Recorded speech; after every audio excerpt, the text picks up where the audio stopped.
और लोकसभा में पहले तो स्पीकर और अब डिप्टी स्पीकर पद पर जंग छिड़ने वाली है, क्योंकि इंडिया गठबंधन जीत के लिए संख्या गणित नहीं होने के बावजूद डिप्टी स्पीकर पद के लिए दावेदारी ठोक चुका है। और साथ ही आपको बता दें कि उस नाम को फाइनल किया जा रहा है जो अखिलेश यादव के सबसे खासम खास हैं। देखिए रिपोर्ट। लोकतंत्र रक्षक सेनानी ये खड़े हमारे साथ, अवधेश जी, राजा अयोध्या।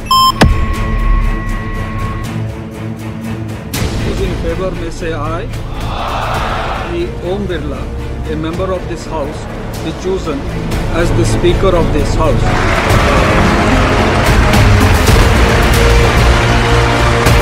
पहले लोकसभा स्पीकर को लेकर चुनाव और तनाव,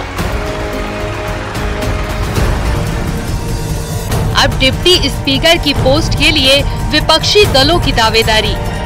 लोकतंत्र रक्षक सेनानी आइए, लोकतंत्र रक्षक सेनानी ये खड़े हमारे साथ, अवधेश जी, राजा अयोध्या। इंडिया ब्लॉक में सबकी जुबान पर एक ही नाम की चर्चा है, वो है समाजवादी पार्टी के सांसद अवधेश प्रसाद। फैजाबाद से जीतकर संसद पहुंचे अखिलेश यादव के सबसे खास अवधेश प्रसाद को डिप्टी स्पीकर कैंडिडेट घोषित करने का प्लान हो रहा है। सदन में डिप्टी स्पीकर पद के लिए क्या आपकी पार्टी कोई देखिए, जो अन्य दलों का फैसला होगा और अन्य दल अगर चाहते हैं कोई इस तरह का, और ये बात पहले भी कही गई कि डिप्टी स्पीकर विपक्ष को मिलना चाहिए, डिप्टी स्पीकर विपक्ष का हो। पीडीए के साथ साथ बीजेपी भारत की जनता से घबरा रही है, क्योंकि भारत की जनता जागरूक हो गई है। आज पढ़े लिखे लोग हैं, जागरूक लोग हैं, समझदार लोग हैं, वो अपने अधिकारों को समझते हैं। गैर कांग्रेसी फेम पर मुहर तृणमूल कांग्रेस ने लगाया है। सूत्रों के मुताबिक अवधेश प्रसाद को उम्मीदवार बनाने का विचार टीएमसी प्रमुख ममता बनर्जी का है।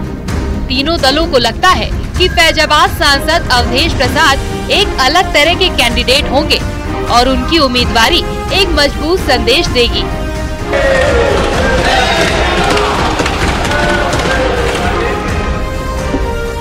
क्योंकि अवधेश प्रसाद अयोध्या की फैजाबाद लोकसभा सीट पर करीब 50,000 वोटों के अंतर से जीत दर्ज कर पाए हैं और विपक्ष उनके जरिए देश में अलग संदेश देने की तैयारी कर रही है। और सबसे बड़ी बात ये है कि अवधेश प्रसाद जब से सांसद बने हैं वो अयोध्या में विकास परियोजनाओं पर सवाल उठाते रहे हैं।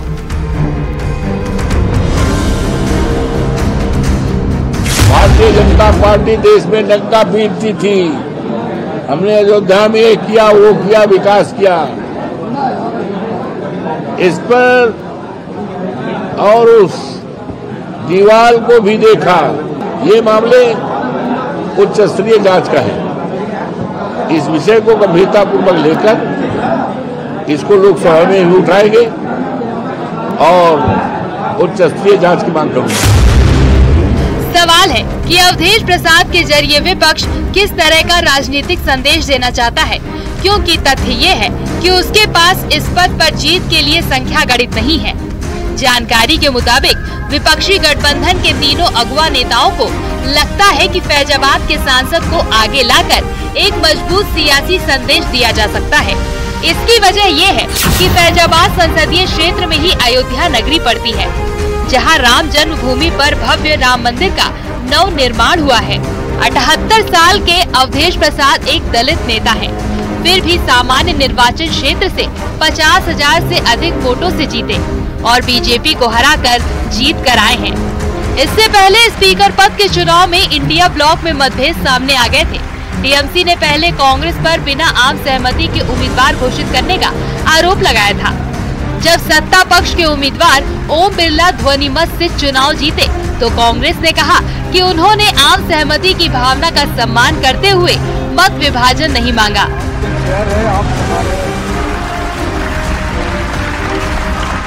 लेकिन इस बार टीएमसी ने ही अवधेश प्रसाद का नाम डिप्टी स्पीकर के लिए आगे बढ़ाया है, जिस पर अखिलेश यादव की हामी के बाद राहुल गांधी का भी समर्थन तय माना जा रहा है। Bureau report, news 18। और लगभग 2 दशक बाद पूर्वी राजस्थान के 13 जिलों की लाइफलाइन मानी जाने वाली पार्वती कालीसिंध चंबल अंतर्राज्यीय नदी लिंक परियोजना अब मूर्त रूप लेने जा रही है। प्रधानमंत्री नरेंद्र मोदी के विधानसभा चुनाव में किए गए वादे को पूरा करने के लिए राजस्थान और मध्य प्रदेश इस परियोजना के क्रियान्वयन के लिए बड़ी पहल करने जा रही है। और इसी पर देखिए ये खास रिपोर्ट।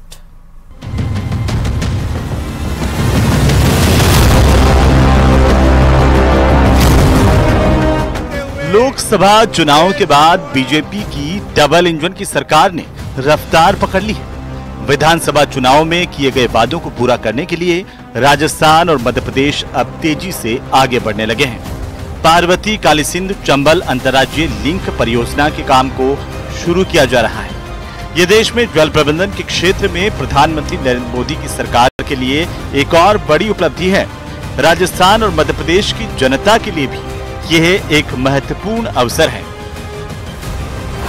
ईआरसीपी से 13 जिलों को पीने का पानी मिलेगा।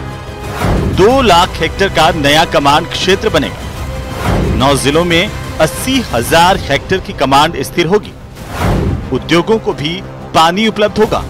संशोधित पीकेसी ईआरसीपी प्रोजेक्ट पूर्वी राजस्थान के 13 जिलों के लिए वरदान है। लिंक प्रोजेक्ट से राजस्थान को 3,677 एमसीएम पानी मिल पाएगा, जो पहले की ईआरसीपी के 3,510 एमसीएम से ज्यादा है। दोनों राज्यों के बीच पानी के बंटवारे का निर्णय सेंटर वाटर कमेटी ने वेरीफाई करके पानी तय किया है। 40,000 करोड़ में 4,000 करोड़ ही राज्य सरकार पर भार आएगा। नए एमओयू के बाद इस परियोजना का 90% खर्चा केंद्र सरकार वहन करेगी। जो नदियों के माध्यम से हमारे उस किसान को मिले, हमारी योजना के माध्यम से उस किसान को फायदा हो, जनता को शुद्ध और अच्छा पीने को पानी मिले।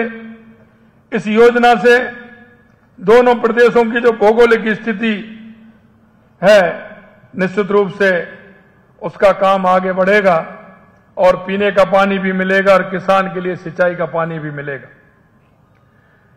दोनों राज्यों के बीच इस योजना से गहरा रिश्ता भी स्थापित होगा। मुझे पता है राजस्थान में जो परंपराएं हैं वही मध्य प्रदेश के अंदर है। मध्य प्रदेश के इतिहास में एक अलग प्रकार से लिखा जाएगा। ये नवाचार भी है और हमारे अपने देश की संघीय भावना का प्रकटीकरण का बहुत बड़ा उदाहरण भी है। 2 राज्य लगभग 20 साल से ज्यादा समय से छोटे छोटे इशू को लेकर के बिना बात के कुछ न कुछ कारण से अपने अपने राज्यों के हित होते हैं, मानते हैं, लेकिन राज्यों के हित में हमको और एक निगाह रखना पड़ेगी, वो है देश हित। देश हित से बड़ा कोई हित नहीं हो सकता है। अब मध्य प्रदेश सरकार के साथ मुख्यमंत्री भजनलाल शर्मा संशोधित पीकेसी ईआरसीपी नदियों को जोड़ने की परियोजना के क्रियान्वयन के लिए तेजी से आगे बढ़ रहे हैं। राज्य सरकार केंद्र सरकार के सहयोग से इस परियोजना को आगामी 5 साल में पूरा कर राजस्थान के 22 जिलों की आबादी को अनमोल तोहफा दे सकती है। न्यूज़ 18 राजस्थान के लिए राकेश शर्मा की रिपोर्ट।